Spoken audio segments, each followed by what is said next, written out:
The worst dungeon in the original Zelda is the Moon. The second dungeon is oddly simple. In fact, you can mostly walk straight forward through the whole dungeon, ignoring all of the locked doors, and still get to the boss. You'd miss the dungeon's item, the magic boomerang, and the clue to the boss's weakness, but I'm not sure you'd notice their absence. The boss, Dodongo, has gone on to become a series staple, both as a boss and as a normal enemy.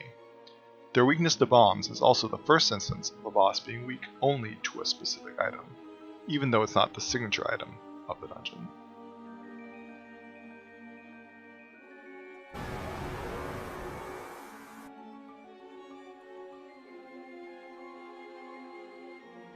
When I think of this game, the raft is one of the first items I think of. I'm not sure if it's because it helps with the sense of adventure, getting an item for crossing water and finding islands and lakes, or if it's just because it's later essentially replaced by the hookshot and never shows up again. The raft just feels like this Zelda for me. It's an item that isn't useful in this dungeon, though it is required to get to the next one. Manji is the first step up in combat difficulty in the game. It introduces two enemies, the Darknuts and the Zol. Darknuts are invulnerable when attacked head-on. You've either got to maneuver around their erratic movements to attack them from another angle, or use bombs. The Zols split apart into two enemies when attacked with the wooden sword. If you've been tackling the dungeons in the intended order, you would have enough hearts to get the white sword at this point, which kills them outright. The old man in this dungeon gives you a hint towards where to find it, and it's actually one of the more forthright hints he gives.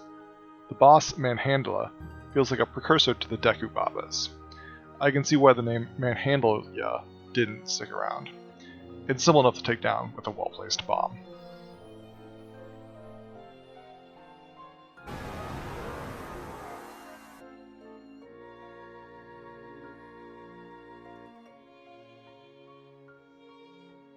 The Demon is a combat-heavy dungeon.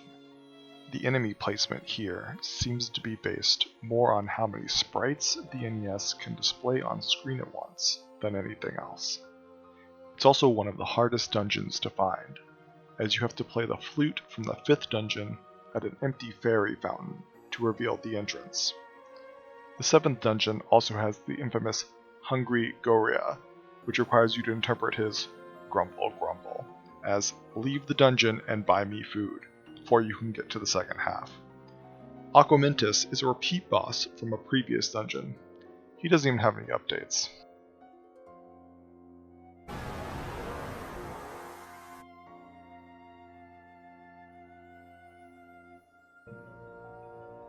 The Lion is the last of the regular dungeons. Filled with 6 bosses and a mix of other hard enemies, the 8th dungeon feels like a final test before Death Mountain and Ganon. If you explore enough, you'll find a magic book upgrade for the rod, which lights a fire on whatever you hit. You'll also find the magic key. It's infinitely usable and opens every locked door in the game. It may feel a little late. You'll be happy you picked it up once we're wandering around the final dungeon. The Lion is an alright dungeon, but it lacks an identity, and mostly feels like a mix of elements from previous levels.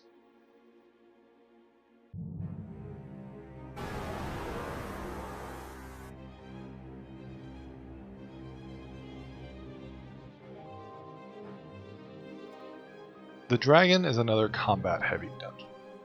You'll mostly be fighting enemies you've seen before as you make your way through. The only new enemies are Wizrobes, which can be a bit tricky as they teleport around the screen. You can pick up the magic rod here, which is a pretty good resourceless way to do ranged damage. Too bad you can't use it against the boss, Goma. Another boss that will make several more appearances in the series. A single shot with an arrow when her eye is open is all it takes to defeat her. The magic rod not being useful against the dragon's boss is pretty disappointing, especially because it basically replaces the bow until we get silver arrows.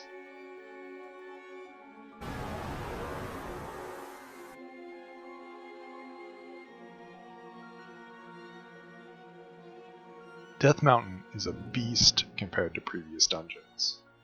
twice the size of any other level with a maze of stairs and one-way doors. This is the dungeon most hindered by the low-resolution maps in the game, and trying to navigate between all the staircases can be rough. You'll need to explore the majority of it if you want to find the red ring and the silver arrows before Ganon. The Ganon fight is a bit of a letdown. He turns invisible and teleports around shooting magic at you. Once you hit him 4 times, he becomes visible, and then you can finish him off with the silver arrow. Death Mountain just tries to do a bit more than the UI can handle, unfortunately.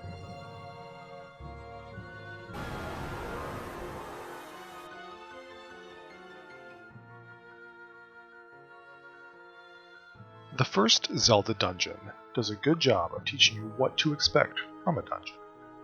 Entering, there are open doors to the east and west, and a locked door to the north. The east door leads to a room full of Stalfos, one clearly with a key stuck inside its chest. The west door takes you to a room full of 3 keys. Defeating all 3 keys makes a key appear.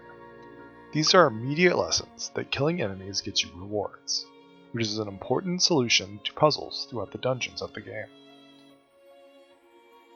Further in, the compass and the map are easily found laying on the floor of some rooms. This gives you the layout of the dungeon, as well as Link's current location in it. The layout shows a flashing square showing the location of the Triforce fragment, but also a second path leading north. In the room at the end of that path are a set of stairs closed in by blocks. Pushing against one of the blocks causes it to move, allowing access to the stairs and the bow. This path is a lesson that exploration off the direct path leads to rewards, and interaction with the environment may be required to solve puzzles. The rewards of those lessons break a trope that will later be an important cornerstone of the Zelda franchise, each dungeon having a single signature item. Both the bow and boomerang are found here, but neither of them are impactful. The bow will not be usable unless you've bought arrows prior to entering, and the boomerang will immediately be replaced by the magic boomerang in the next dungeon. The bow is at least useful against the dungeon's boss, Aquamentus, a Western fantasy-style dragon with a unicorn-like horn. It's a simple but visually interesting boss, which makes it work well as the end of the first dungeon. Unlike many of the enemies in the game, it did not become a serious staple and only appears one other time. I'd like to see Aquamentus get a revival in the next Zelda game, similar to the one that Gleeok got in Hyrule Kingdom, and finally give the series' first boss his due. The Eagle is a great teaching dungeon, especially for being the first dungeon in the entire franchise.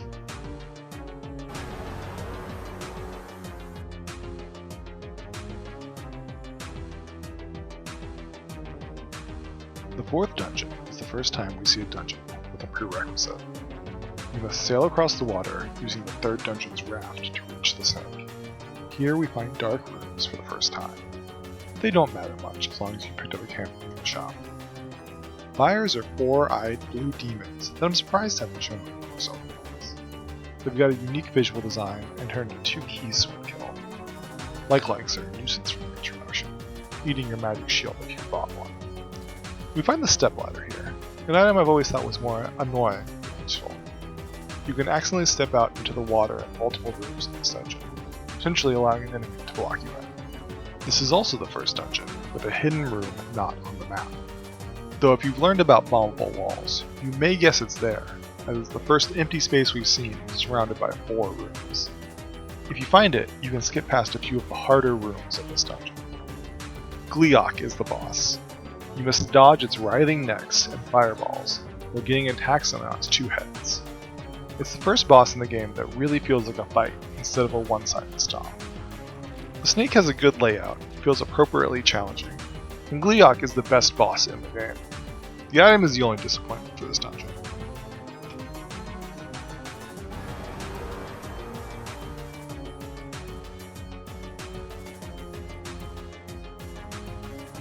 The Lizard is the first dungeon that requires you to solve a puzzle to even find it, since you have to climb the Lost Hills 4 times to reach the entrance. We're introduced to Pole's voice as enemies here. Apparently they could be defeated by yelling into the Famicom's microphone. A weakness to sound ties them into the boss in a fun way that I wish they had in the NES version. The item we find here is the first in-dungeon item required to defeat the boss. It's pretty easy to wander into the boss's lair before you find it, and you won't be able to damage it at all. Once you get the map, you should be able to figure out which of the walls spawn in order to find the hidden staircase that lead the way to the flint. Dig Dogger isn't the most exciting boss fight, but I do like that you have to weaken it with the item found in the dungeon. Once you do, it's dead in a few hits.